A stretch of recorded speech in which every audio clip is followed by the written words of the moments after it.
Hola a todos y todas, mi nombre es Diego y gracias por acompañarnos en este episodio donde hablaremos de una de las experiencias más enriquecedoras que cualquier estudiante puede vivir, el programa Erasmus. Desde su creación en 1987, el programa Erasmus ha permitido que millones de estudiantes europeos estudien en el extranjero, fomentando el intercambio cultural, la diversidad y la educación internacional. En 1987, la Comisión Europea lanzó oficialmente el programa, con la participación inicial de 11 países. Desde entonces, Erasmus ha crecido de manera impresionante.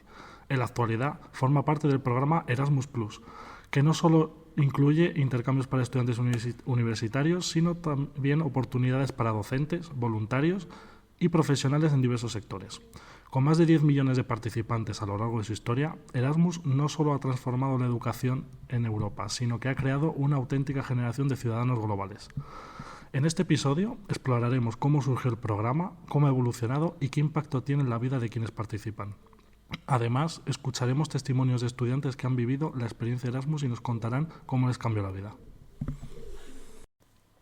Bueno, pues para comenzar con este podcast sobre el Erasmus, vamos a empezar con esa fase previa de preparación y pues vamos a hablar yo, que soy Carla, que estuve en un pueblecito de Portugal que se llamaba Covilla. Yo, Ismael, que estuve en Roma en el curso 23-24. Y yo, Irene, que estuve en el norte de Italia, estuve en Turín el año pasado. Uno de los factores a tener en cuenta al elegir el destino en la universidad es el idioma. Yo sobre todo me guié porque el italiano sí que se parecía bastante al español y, por ejemplo, es que en la página del Erasmus, a la hora de hacer la solicitud, sí que es verdad que algunos destinos pedían como más nivel de idioma.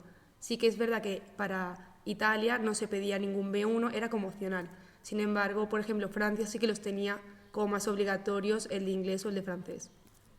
Y por eso, por ejemplo, me acuerdo que teníamos como una posibilidad París y Marsella, yo creo, pero si no recuerdo mal, nadie ni la pudo solicitar porque nadie tenía en aquel momento el B2 o el nivel que requerían.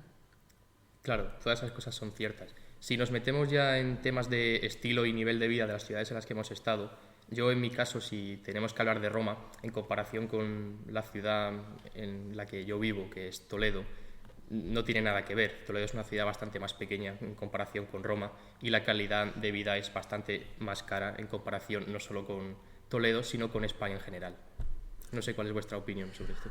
Yo, como que antes de decidir qué destino quería, como que bicheé un poco cómo era la ciudad, el tamaño, los habitantes, el tipo de servicios que tenía y pues era un pueblecito, era bastante más pequeño, entonces yo en comparación pues con Roma a lo mejor yo podía ir andando a todos los sitios y el nivel de vida no era muchísimo más barato que en España, pero sí que a lo mejor era más barato salir a tomar algo o salir a cenar.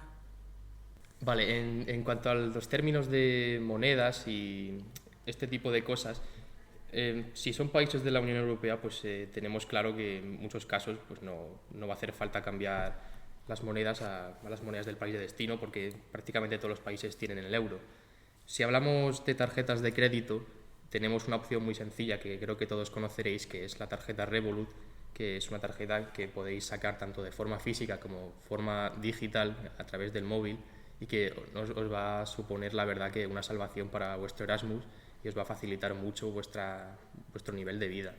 Muchos bancos también pues, ofrecen muchos servicios de tarjetas sin intereses extra en países extranjeros y deberíais consultar con vuestro banco antes de ir de Erasmus. Sí. Y si hablamos de las posibilidades de viajar, desplazamiento, conexiones, yo creo que algo importante es desde dónde sales tú, porque si cuentas con aeropuertos, si no, cuáles son tus opciones de conexiones y si el destino que tienes tiene esas mismas facilidades. Yo repito, estaba en un pueblo, por lo que aeropuerto no era una opción y en mi caso, que era Portugal, era asequible ir en coche y entonces yo la primera vez que fui en coche con mis padres. Sí que es verdad que hubo gente que fue en avión o bien hasta Oporto o bien hasta Lisboa y todos coincidían en que fue un error porque luego tenías que coger un bus de 3 horas, por decirlo de alguna forma tenías como que retroceder porque era un pueblo cerca a la frontera, entonces al final echabas todo un día de viaje, era muy cansado, llegabas reventado y sin ganas de nada, la verdad. Yo creo también que en línea con el desplazamiento, sí que es verdad que, por ejemplo, en mi caso, hubo mucha gente que se tuvo que volver a España por el tema de los datos y el número de teléfono. Sí que es verdad que algunas compañías lo que hacían era que si consumías más datos en el extranjero, o te tenías que volver para consumir más datos que en el país de destino, o te cambiabas el número. Sí que es verdad que yo, por ejemplo, me cambié el número, pero era más lioso porque las compañías italianas no te daban facilidades en el sentido de que tenías que hacer los trámites con el código fiscal. Que sí que es verdad que mucha gente que no lo tiene, si os vais a ir a Italia, es lo primero que os tenéis que sacar para hacer todos los trámites, porque es que si no es imposible hacer cualquier cosa ni contratar cualquier servicio sin eso, es como el DNI español. Bueno, eso también fue un poco porque tú te quedabas Todo el año. todo el año, porque tú, Ismael, ¿cómo lo hiciste? Claro, en mi caso, como me quedé únicamente un cuatrimestre, a mí mi compañía no me pidió que ampliara la tarifa ni absolutamente nada. Simplemente con el servicio de roaming te permitían quedarte unos poquitos meses y no te decían nada. Pero es verdad que son temas a tener en cuenta y tenerlos mirado antes porque... Desde luego. Ostras, yo creo que no es plato de buen gusto una factura... No estamos para esos gastos, vamos. Cuando llega un mensaje al móvil, la verdad que no es muy agradable. Bueno, y siguiendo con el papeleo también está el tema del Learning Agreement. Chan, chan, Sí, chan. seguimos con los trámites, el famoso Learning Agreement, que a todos los Erasmus nos ha supuesto más que un quebradero de cabeza. El Learning Agreement, la verdad que nos puede dar con complicaciones por todos los lados, puede ser online, puede ser en papel. Cada universidad puede tener un plan de estudios diferente para que hagas el Learning Agreement, te lo pueden pedir de 1000 formas, luego también tiene que existir una coherencia entre la convalidación de las asignaturas y encima puede existir una variación enorme entre los créditos ECTS que pueda haber en la universidad de destino con respecto a la que tú partes. Y bueno, ¿qué más decir de esto? La verdad, que estéis en contacto con vuestros coordinadores, tanto vuestro coordinador de la institución de destino como la de llegada. No tengáis miedo de escribirles, al final es su trabajo, ellos van a estar encantados de ayudaros. Y lo que os diría yo personalmente es que tengáis mucha paciencia, sobre todo paciencia. Todo se va a solucionar, no os preocupéis. Puede que tardéis un poquito, vais a pasar unos meses un poco complicados, pero no os preocupéis porque todo llega a su fin. Sí, o sea, yo creo que más o menos al principio está el agobio de que igual llegas al país y tu clase a lo mejor no se da, o hay pocos alumnos, o incluso la clase puede no llegar a asistir, pero al fin y al cabo todo el mundo que acaba el Erasmus con el learning firmado, acaba con las convalidaciones hechas. Tarde o temprano es un trámite que se acaba haciendo solo. No creo que nadie se venga al fin y al cabo del Erasmus sin tener eso arreglado, y aunque parezca que va a tardar mucho, al final las cosas con calma se acaban encajando bien. Sí, total. Yo además creo que al principio te crees que tu caso es la excepción, que eres el único que te pasa, pero luego llegas aquí a España o estando en el Erasmus sigues hablando con gente que también está de Erasmus de tu clase y te das cuenta que están en la misma situación y dices, bueno, por lo menos no soy la única. Siguiendo con el tema del Learning Agreement, también un tema que os puede interesar mucho es el tema de las modificaciones del Learning Agreement. Esto también tenéis que tener mucho cuidado porque en la mayoría de las universidades hay un plazo máximo. Puede ser un mes, puede ser 2, depende de vuestra universidad de destino. Hacer modificaciones en el Learning Agreement es normal. Al final, en muchas de las universidades pues, se te pueden solapar las clases, a veces los plazos no se cumplen para subir los horarios y tienes que cambiar la asignatura una vez ya has llegado a tu país de destino.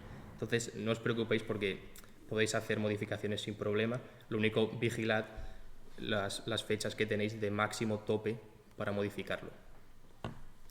Siguiendo con el tema del Learning Agreement, es importante saber cuánto tiempo te vas a querer ir o cuánto tiempo te permite la universidad irte. Lo normal es o irse el curso completo o irse un semestre, ya sea el primero o el segundo. Yo y Irene y yo, perdón, nos fuimos el curso completo, pero por ejemplo, Ismael en Roma ha estado el primer semestre.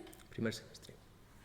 Y bueno, pues como ha dicho, hay posibilidad de ampliarlo, acortarlo, siempre hay que tener un poco en cuenta esos plazos que te permiten para las modificaciones del learning. Y creo que la pregunta que hace mucha gente, sobre todo la gente que se va un semestre, yo creo, es: ¿me voy un semestre? Vale, pero ¿me voy el primero o el segundo? ¿Tú por qué te guiaste un poco, Ismael? Bueno, es una muy buena pregunta, la verdad. Merece la pena irse el primero, irse el segundo. Yo me guié principalmente porque el año en el que yo me fui de Erasmus, a la vuelta de las vacaciones de Navidad, tenía que hacer ya el trabajo de fin de grado y prefería hacerlo aquí en España a no tener que hacerlo en Italia, que evidentemente era una opción también válida, pero yo creo que nos sentimos más cómodos trabajando todos en casa. Evidentemente, cuando terminas el Erasmus, sí que te queda la sensación de que te podrías haber quedado más tiempo, pero también hay que saber cuándo acabarlo y acabarlo bien. No sé qué te parece esto. Sí.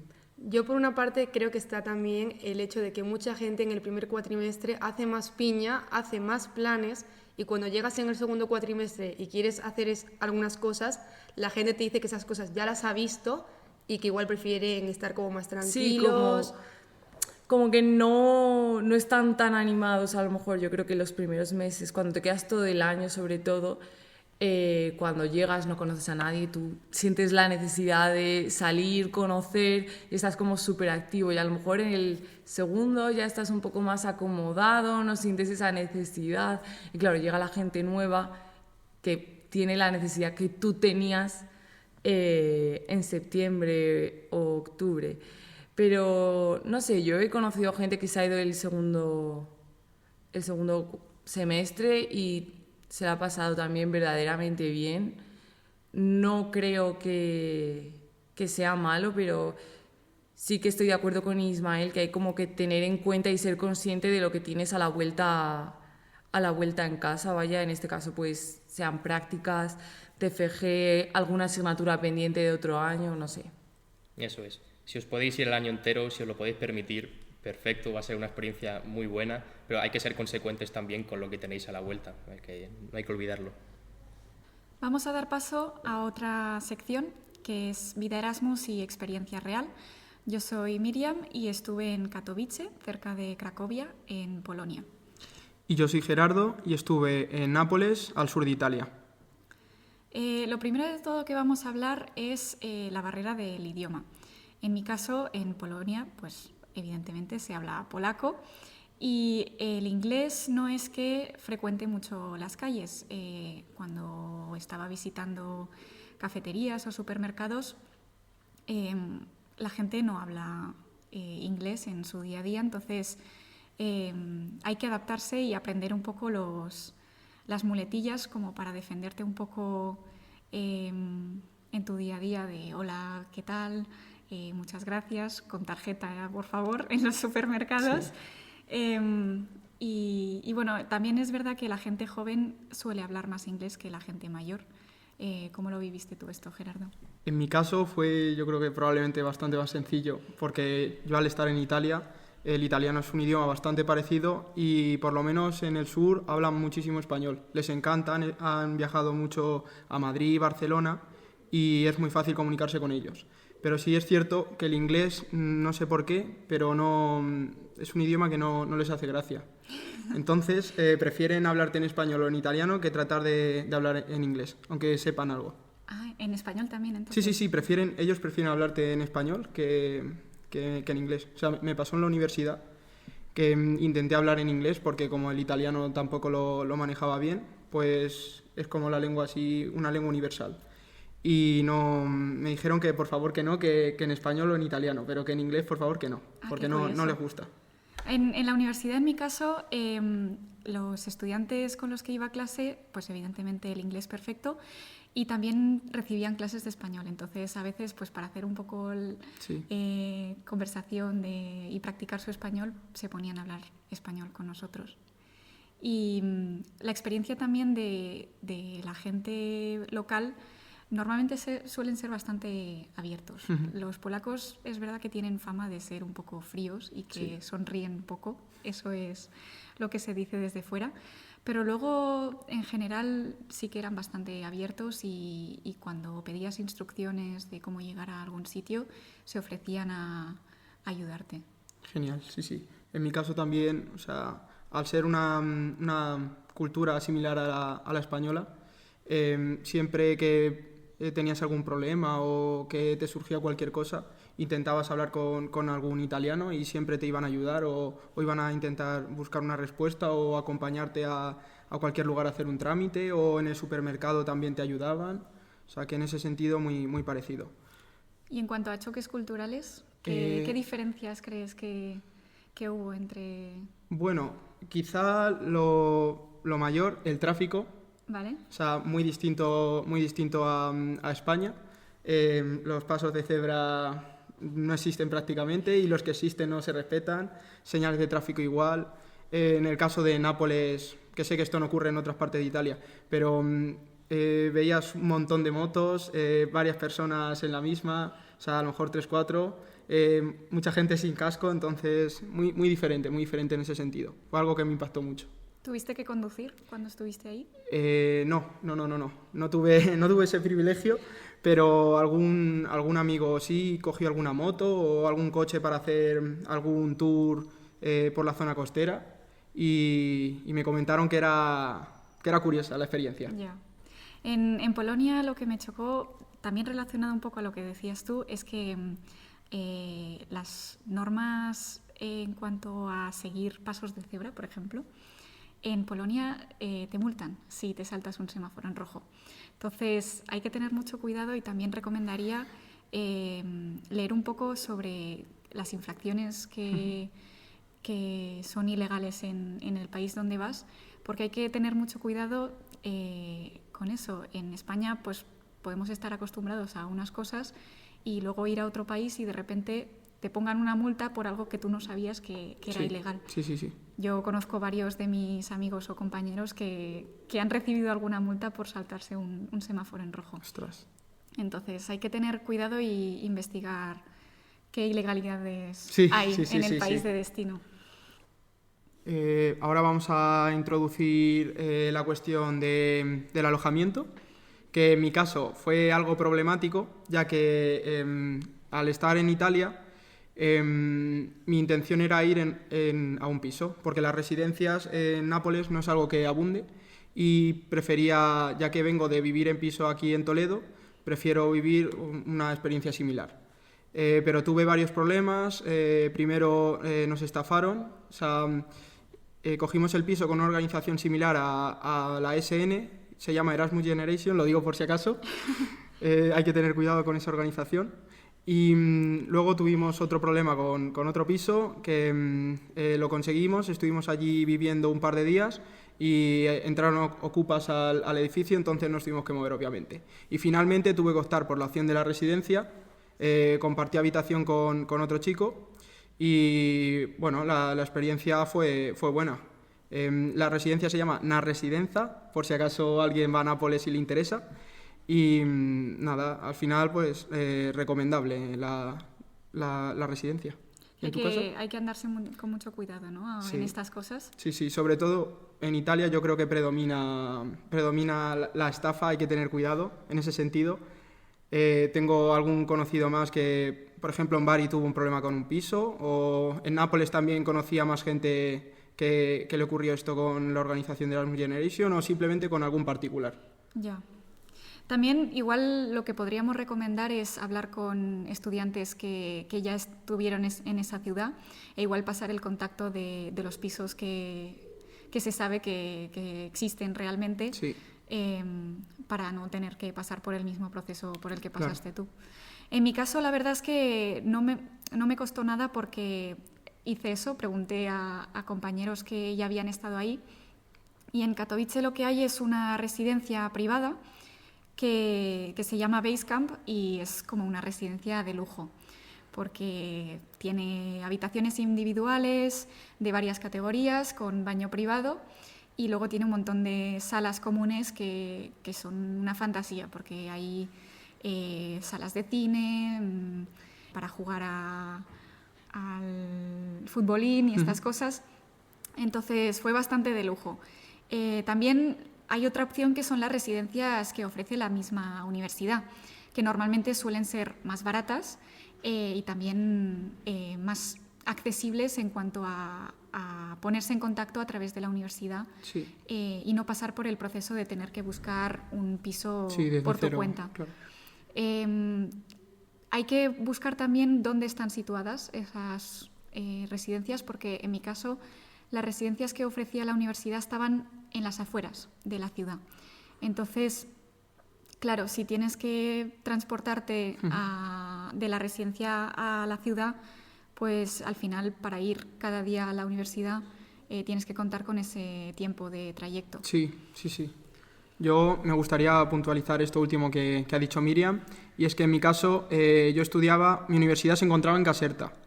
Entonces, claro, hay que tener muy en cuenta dónde está tu universidad, dónde vas a coger el piso, ya que, por ejemplo, yo en Toledo aquí estoy acostumbrado a, como mucho, andar cuarto de hora, 20 minutos para llegar a la universidad.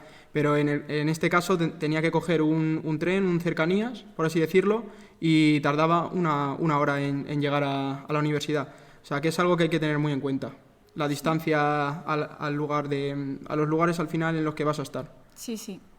Y el siguiente punto, consejos para hacer amigos. ¿Qué recomiendas a los futuros estudiantes que se vayan de Erasmus? Vale, yo lo que recomiendo desde el principio, apuntarse a todos los planes que surjan. Luego también, si estás en una residencia, lo más probable es que vayas a terminar haciendo amigos de allí, porque salís a lo mejor hacéis un viaje o que organiza la SN, por ejemplo, y allí vas conociendo gente, tanto de fuera como de dentro de la residencia, y al final, hablando con unos con otros, vas a ver con quién congenias más y te vas a acabar formando un grupo. Sí, yo comparto parcialmente esa opinión. Es verdad que el primer mes intentas apuntarte a todo, ¿no? Porque quieres conocer a las máximas personas posibles y yo recomendaría eso. Lo que pasa es que después ya has hecho tu grupo, evidentemente. Claro. Conoces a muchas personas y al final no congenias con todos, ¿no? Claro, claro. Vas formando tu equipo, con quién vas viajando también. Hay que tener mucho cuidado con quién te juntas para viajar, porque luego en ciertas ocasiones pueden ocurrir roces en esos viajes y luego pues se van deshaciendo los grupos y vas conociendo a otras personas.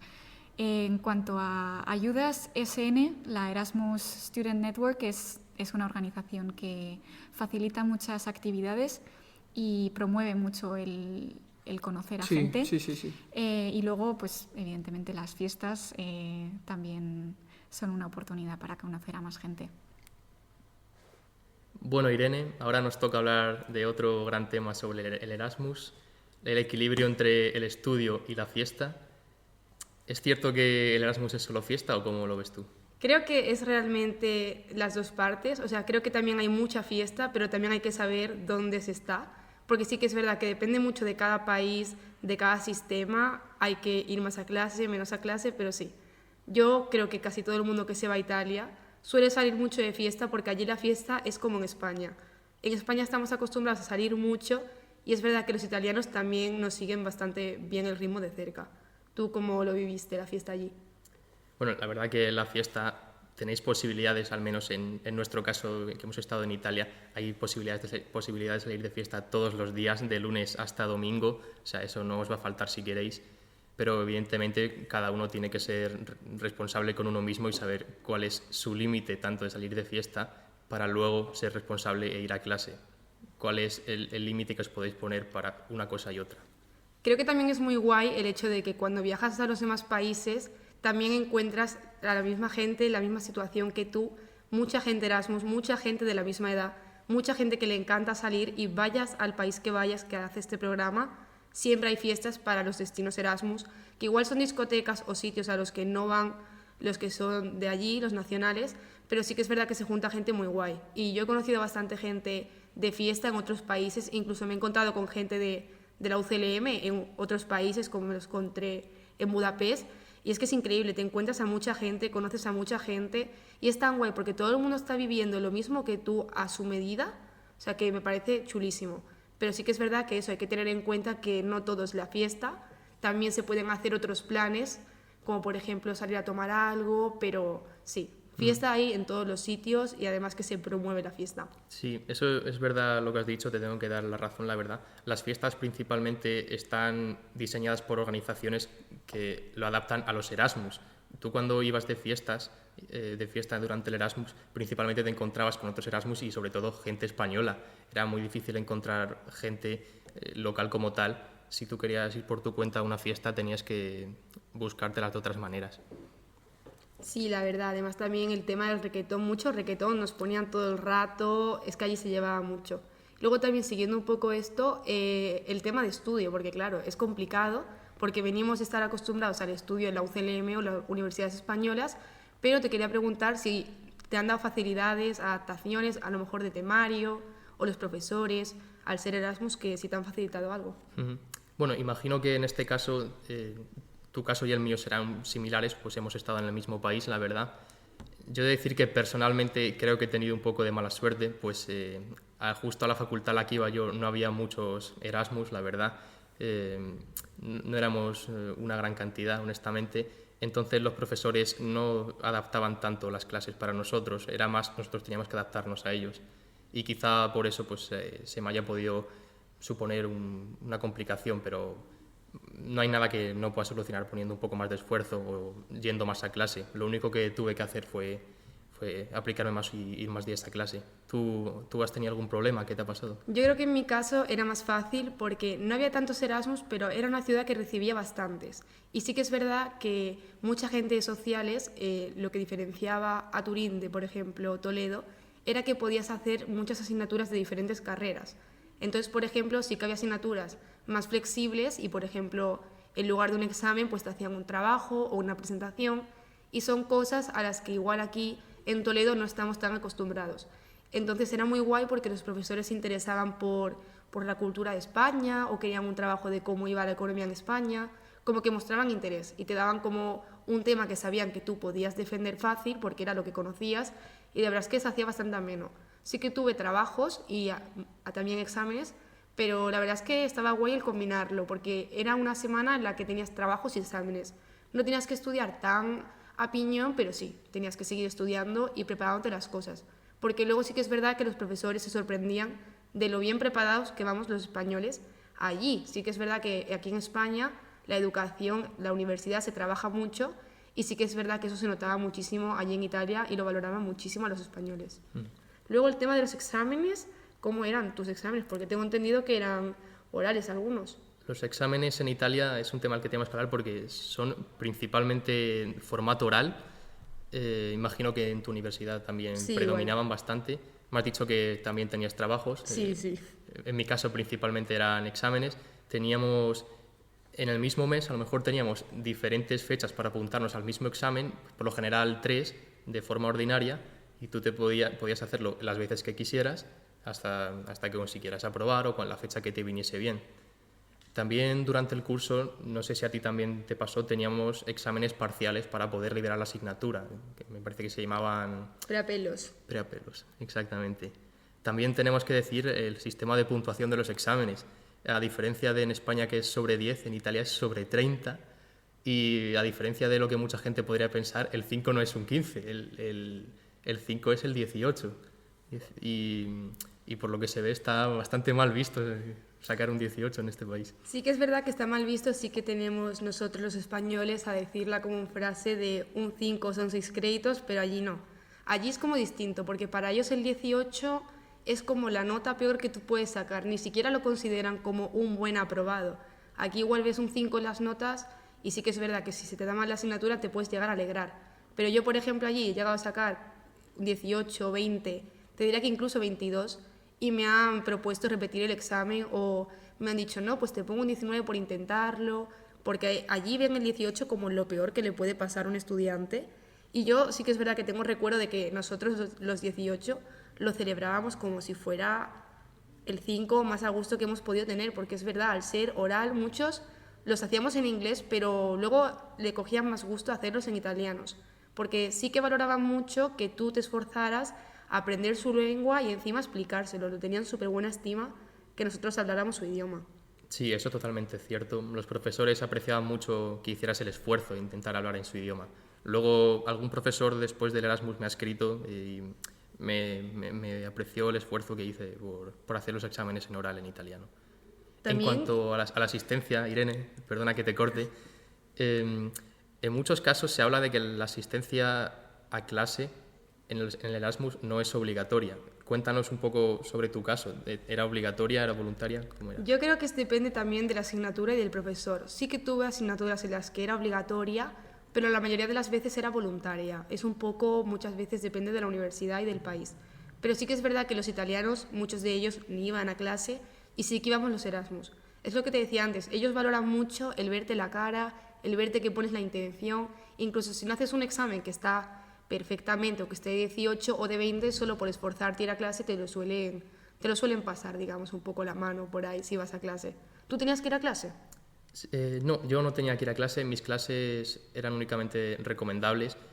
Aún así, evidentemente iba porque mis clases eran bastante pequeñas, había un número pequeño de gente, entonces pues te enterabas mucho mejor porque eran clases más adaptadas para el alumno, más que una clase en general. Sí que es verdad que hablando con compañeros españoles que tenían la residencia de otras universidades o de otras facultades, sí me hablaban que tenían algunas clases que eran obligatorias, asistencia, y tenían un número mínimo de clases para que les pudieran aprobar. Entonces, el tema de la asistencia a clase va a ser siempre, depende, va a ser siempre una cosa que depende de la universidad o de donde tú vayas. Bueno, y también siguiendo un poco con el tema de Italia, Gerardo y yo vamos a hablar sobre cómo se viaja en el Erasmus, cuáles son los trucos, cómo ahorrar dinero y a dónde recomendamos ir si estás en Italia, claro. Bueno, para empezar, para viajar barato por Europa y sobre todo en Italia, que es nuestra experiencia, podemos recomendar aplicaciones como por ejemplo Flixbus, que se encuentra por toda Europa, específicamente Italia, por ejemplo Trenitalia, y luego también recomendar pues también al estar Italia situado en una posición más o menos central dentro de Europa, hay bastante posibilidad de hacer distintos viajes, ya sea mediante avión, ya sea en bus. Y ¿cuál es tu opinión o qué viajes has podido hacer tú? Yo creo que también depende mucho de la compañía. Sí que es verdad que nosotros dependemos mucho desde Italia, de Ryanair, al ser la más barata, que te encuentras vuelos en fechas significativas, por ejemplo, por San Valentín, ida y vuelta 10 euros, por el Black Friday. Al final son oportunidades que aunque no viajes lo más cómodo posible, acabas descubriendo muchos países. Yo creo que cuando viajas de Erasmus, hay dos tipos de personas. Están las personas que dan prioridad a estar cómodos en los viajes, sí. Y sin embargo sí que hay personas que les dan igual comerse 10 horas de bus, 12 horas de bus para ver el país. Yo en este caso era de las segundas, así que me he recorrido bastantes países con Flixbus, pero ¿por qué es eso? Además la SN sí que da un descuento también por si no la tenéis para estos buses, creo que era un 10% sí, o así. 10%. No y te añade una maleta también, creo. Es verdad, eso tenemos que hablarlo. Sí. Cuéntalo tú de la maleta. Vale, yo recomiendo al principio del Erasmus ir a eventos de la SN y también, si puedes, hacerte la tarjeta, creo que son 20 euros, sí, puede ser. Sí. Y con esa tarjeta te incluyen, creo que es un par de viajes y luego tienes, pues en esos viajes un descuento y también te incluyen una maleta para poder facturarla. Cosa que viene bastante bien, porque si vas desde España o quieres hacer un viaje, volver a tu país, esa maleta te va a venir genial. Y bueno, yo en mi caso soy también del team de ahorrar. Del team de ahorrar, sí. Y sí, te das cuenta de que, por ejemplo, puedes hacer perfectamente 10-12 horas en bus por ver una ciudad o por cambiar de país o dormir en el aeropuerto. También no te importa porque, bueno, prefieres ahorrar en ese sentido y luego poder ver algún museo o poder ver otro país y poder ahorrar todo lo que puedas, porque el Erasmus es una experiencia un poco costosa. Sí que es verdad que, por ejemplo, otra medida que se hizo en mi año, bueno, ahora está de moda todos los años, supongo, es lo del Erasmus Exchange. Eso es básicamente que había una aplicación en la cual la gente, yo por ejemplo que estaba en Turín o tú por ejemplo en Nápoles, decías, oye mira, somos 5 chicos o chicas de Nápoles, queremos ir a Florencia, ¿quién nos acoge en su casa para ver Florencia? Entonces tú te ibas a casa de la persona que te acogiera a cambio de que cuando ellos quisieran ver tu ciudad, pues tú los acogías. Sí que es verdad que así se conoce muchísima gente, te ahorras el alojamiento, y es que al final te ahorras el alojamiento, te ahorras algo del vuelo, te permite hacer muchos planes que igual pagando todas esas cosas pues no los disfrutas igual. Sí, y que también conoces, por ejemplo, a gente que vive en la ciudad y que te puede dar trucos, te puede recomendar qué ver, te puede recomendar restaurantes y está genial en ese sentido. Y también conoces gente que en un principio no ibas a tener la oportunidad de hacerlo. Sí, yo creo que también es eso, abres como la oportunidad no solo a la gente de tu ciudad de viajar, es gente de lo que hablamos antes, que está en tu misma situación, que también quiere viajar barato y al final es que te ofrece ver muchísimos sitios porque hay tanto Erasmus en tantos países que es que puedes verte todos los países que forman parte del programa si quieres, porque todo el mundo está cerca relativamente, está a un bus, ya las horas ya hay que tenerlas en cuenta. Sí. Luego también el consejo que yo daría es ver bien el país en el que estás. Para mí Italia es un país muy grande, aunque la gente lo cree que es bastante pequeño, pero no, tiene muchas cosas y la verdad es que se puede ver de todo. ¿Tú dónde has estado, Italia? Yo en Italia he estado en Roma, he estado en Salerno, he estado en Florencia, he estado en Siena y lo recomiendo completamente poder intentar recorrerte todo lo que puedas, porque vas a ver cultura, vas a ver monumentos, vas a ver cómo es la gente dependiendo de la zona. También ves cómo cambia del sur al norte, tanto la arquitectura, ves también las diferencias que en el sur es una población más pobre, por así decirlo, cómo cambia el norte, y es precioso ver todo eso. Yo creo que también se lleva mucho el sur, igual la gente se lo piensa más en el segundo cuatrimestre, que hace más sol, igual la gente tira como más para allá, para el sur. Sí que es verdad que también me han hablado de lo que hemos dicho antes, mucha fiesta en el sur, mucha fiesta en Italia, o sea que para mí creo que es un país que tiene que ofrecer tantas cosas. Sí que lo recomendaría, pero eso, creo que hay que saber ver bien el país en el que estás y luego ya, si quieres, pues ver toda Europa porque tienes la oportunidad de hacerlo prácticamente a un precio muy bajo. Sí, es la oportunidad de tu vida, por así decirlo, para viajar, porque estás en el contexto, estás con gente que también tiene probablemente unas preocupaciones similares a las tuyas, estás a lo mejor en Italia, en Polonia, estás en destinos pues que con un simple bus puedes ir a otros países.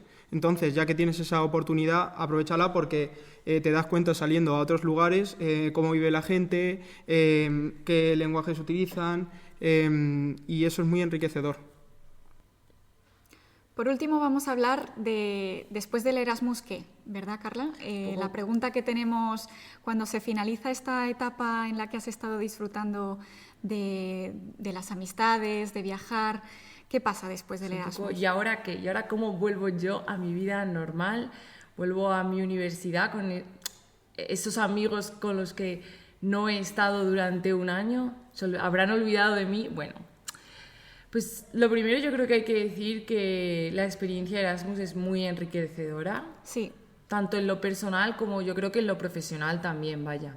Sí, hay muchas empresas que tienen en cuenta de forma positiva que hayas sido de Erasmus y te van a preguntar también por ello, porque significa que sales de tu zona de confort y es algo que lo ven con buenos ojos. Sí, yo creo que es el reflejo, es la evidencia de que eres una persona independiente y también que tienes una capacidad de adaptación, que yo creo que es una de esas aptitudes claves que las empresas buscan hoy en día en sus empleados, pues porque implica independencia, te vas de tu casa, vives tú solo, aunque estés en una residencia, estás tú solo, no tienes a tus padres ahí para decirte Carla o Miriam ve a clase o Carla tienes que poner una lavadora. Y luego también capacidad de adaptación, es una nueva cultura, es un nuevo idioma, es todo lo que hemos estado diciendo a lo largo del podcast. Claro, irte de Erasmus, pues algunos significa aprender un nuevo idioma que antes no tenías y que te abre ya muchas más puertas. Así que recomendamos 100% ponerlo en el currículum, el lugar, y si, por ejemplo, has aprendido un idioma, especificarlo. Sí, y yo creo que también sería un puntazo si has aprendido un idioma, ya sea mucho o poco, a más o menos nivel, certificarlo. Sí, sí, Intentar presentarte a un examen para tener ese certificado que demuestre que tú sabes hablar ese idioma o que sabes escribirlo. Al menos en España, que esto... Sí. Los títulos son muy La importantes. titulitis. Sí. Luego también yo creo que una presión que se siente en todo momento es ¿qué voy a hacer cuando se acabe? Sí. Y esta gente con la que paso 24 horas al día, los 7 días de la semana, porque al final, por ejemplo, si vives en una residencia como era nuestro caso, Sí. es que desayunabas, comías, cenabas, pasabas tus ratos muertos con esa gente y de repente dices, ¿ahora qué voy a hacer yo? ¿Volver a Toledo? Sí. Y ya no tengo a esa persona en la puerta de al lado. Eso yo creo que está relacionado con la depresión que se dice que se sufre después del Erasmus, y está muy relacionado a lo que decías tú, que de repente has pasado de un entorno en el que haces todo juntos y ahora tienes que volver a tu ritmo normal, a no volver a ver a esta gente cada día, y ahí recomendamos tranquilidad, o sea, calma. Sí, no hay que perder la tranquilidad, no entrar en pánico.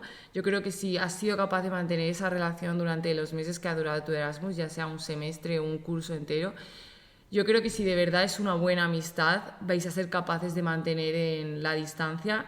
Yo, por ejemplo, personalmente, como me fui un año completo, al acabar el Erasmus, pues comenzaba el verano y sí que aprovechamos pues para viajar a otras ciudades de España y ver a esos amigos que estaban allí, o pues yo qué sé, te vas de vacaciones con tu familia y resulta que te vas muy cerca de esa persona, pues le llamas y le dices, oye, mira, voy a estar por aquí y tal, tú estás también, nos vemos, nos tomamos algo, nos ponemos al día.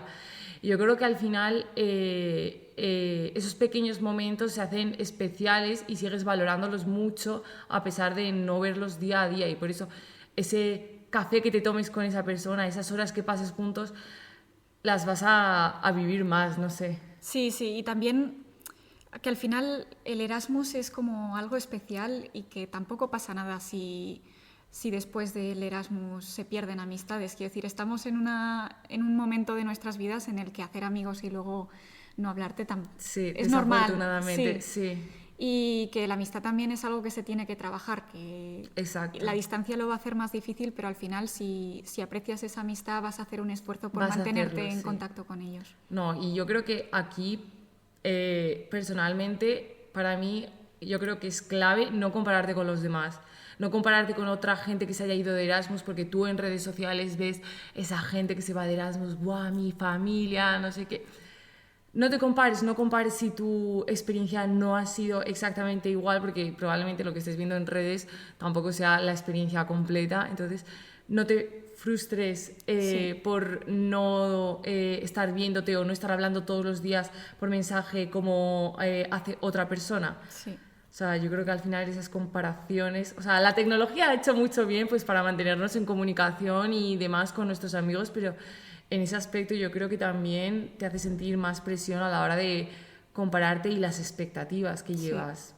Y que al final esta experiencia la tienes que hacer tuya y vivirla como tú quieras.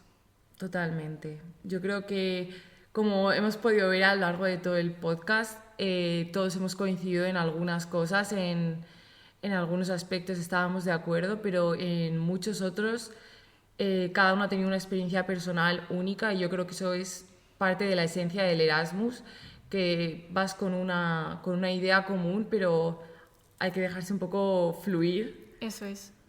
Muchas gracias por escucharnos y a vivir la experiencia, que es muy recomendable. Sí.